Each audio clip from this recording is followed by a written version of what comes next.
झारखंड के राज्यपाल संतोष गंगवार शुक्रवार को जमशेदपुर दौरे पर पहुंचे, जहां उन्होंने बिष्टुपुर स्थित माइकल जॉन प्रेक्षागृह में आयोजित 13वें राष्ट्रीय हस्तकरघा दिवस समारोह का उद्घाटन किया। कार्यक्रम स्थल पर पहुंचने पर पूर्वी सिंहभूम के उपायुक्त राजीव रंजन और जिला प्रशासन के वरीय अधिकारियों ने गुलदस्ता भेंटकर उनका भव्य स्वागत किया, जिसके बाद राज्यपाल को गार्ड ऑफ ऑनर दिया गया। Weavers development and research organisation द्वारा आयोजित इस विशेष कार्यक्रम में मुख्य अतिथि के रूप में पहुंचे राज्यपाल ने दीप प्रज्वलित कर समारोह का शुभारंभ किया। इस अवसर पर उन्होंने हस्तकरघा उद्योग के संरक्षण और संवर्धन के साथ साथ बुनकरों के आर्थिक व सामाजिक सशक्तिकरण पर विशेष जोर दिया। अपने संबोधन में राज्यपाल ने कहा कि हस्तकरघा हमारी समृद्ध सांस्कृतिक विरासत का एक बेहद अहम हिस्सा है। उन्होंने झारखंड के ग्रामीण और शहरी क्षेत्रों में हस्तकरघा उद्योग की अपार संभावनाओं को रेखांकित करते हुए कहा कि यहाँ का तसर सिल्क पूरे विश्व में विख्यात है। इसके साथ ही उन्होंने स्थानीय बुनकरों और शिल्पकारों की उत्कृष्ट कला की सराहना करते हुए कहा कि उनके द्वारा तैयार वस्त्रों की राष्ट्रीय और अंतर्राष्ट्रीय बाजार में भारी मांग है। कि झारखंड की जनजातीय और ग्रामीण परंपरा में हस्तकरघा और हस्तशिल्प की समृद्ध विरासत विद्यमान है। झारखंड का टसर सिल्क टसर रेशम अपनी उत्कृष्ट गुणवत्ता है तो पूरे देश में विशेष पहचान रखता है। यहाँ के बुनकरों की कला, उनकी मेहनत और उनकी सृजनशीलता राज्य की सांस्कृतिक पहचान की समृद्ध बनाता है। आवश्यकता इस बात की है कि आधुनिक तकनीक, डिजाइन, विपणन और डिजिटल माध्यमों से जोड़कर उनके उत्पादों को राष्ट्रीय एवं अंतर्राष्ट्रीय बाजार उपलब्ध कराई जाए।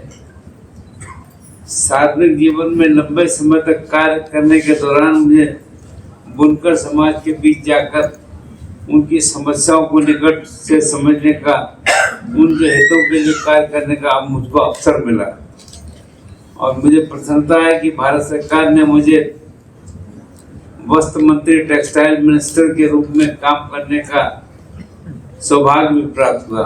ये मेरे लिए विशेष है कि मेरे कार्यकाल में राष्ट्रीय हस्तकरघा दिवस मनाने की पहल प्रारंभ हुई और जिसका उद्देश्य देश के बुनकरों में श्रम, कौशल और योगदान को राष्ट्रीय स्तर पर सम्मान देना तथा हस्तकरघा क्षेत्र को नई पहचान प्रदान करना। मैं भली भांति जानता हूँ कि बुनकर केवल वस्त्र नहीं बुनता, बल्कि अपने परिवारों के सपने और अपनी संस्कृति की विरासत और राष्ट्र की पहचान को भी सहेजने का काम करता है। उनकी आजीविका को मजबूत करना, उन्हें बेहतर बाजार दिलवाना, प्रशिक्षण और आधुनिक तकनीक तथा सामाजिक सुरक्षा उपलब्ध कराना हम सबकी सामूहिक जिम्मेदारी है। आदरणीय प्रधानमंत्री श्री नरेंद्र मोदी जी के नेतृत्व में केंद्र सरकार ने देश के कारीगरों, बुनकरों, शिल्पकारों और पारंपरिक उद्योगों को मजबूत बनाने के लिए अनेक महत्वपूर्ण पहल की है। वोकल फॉर लोकल, आत्मनिर्भर भारत, पीएम विश्वकर्मा योजना जैसी पहले पारंपरिक कौशल को नई पहचान और नए अवसर प्रदान कर रही है। माननीय प्रधानमंत्री जी निरंतर इस बात पर बल देते हैं कि भारत की पारंपरिक कला और हस्तशिल्प केवल हमारी विरासत नहीं बल्कि विकसित भारत की आर्थिक शक्ति भी बन सकते हैं। ये हम सभी का दायित्व है कि हम अपने स्थानीय उत्पादों को अपनाएं और बुनकरों के श्रम का सम्मान करने का काम करें। आज आवश्यकता केवल उत्पादन बढ़ाने की नहीं बल्कि बुनकरों की आय बढ़ाने की भी है। इसके लिए डिजाइन, नवाचार, गुणवत्तापूर्ण उत्पादन, ई कॉमर्स, ब्रांडिंग, कौशल उन्नयन तथा युवाओं की भागीदारी अत्यंत आवश्यक है।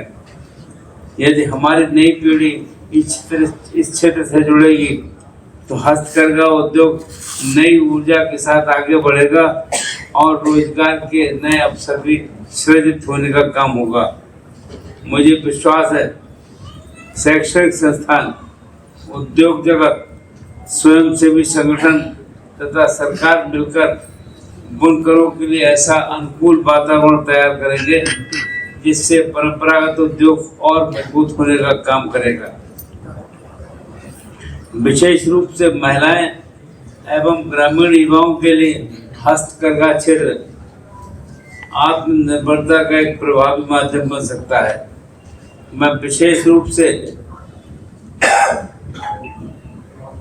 सभी नागरिकों से आग्रह करता हूं कि वे हस्तकरघा से बने उत्पादों में उपयोग को अपने जीवन शैली का हिस्सा बनाएं। जब हम एक हस्तकरघा उत्पाद खरीदते हैं तो वो हम केवल एक वस्त्र नहीं खरीदते बल्कि एक बुनकर परिवार की आजीविका को और मजबूत करने का काम करते हैं।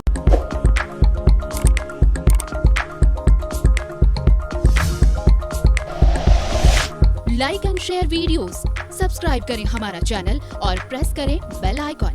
न्यूज़ 11 भारत, सच है तो दिखेगा।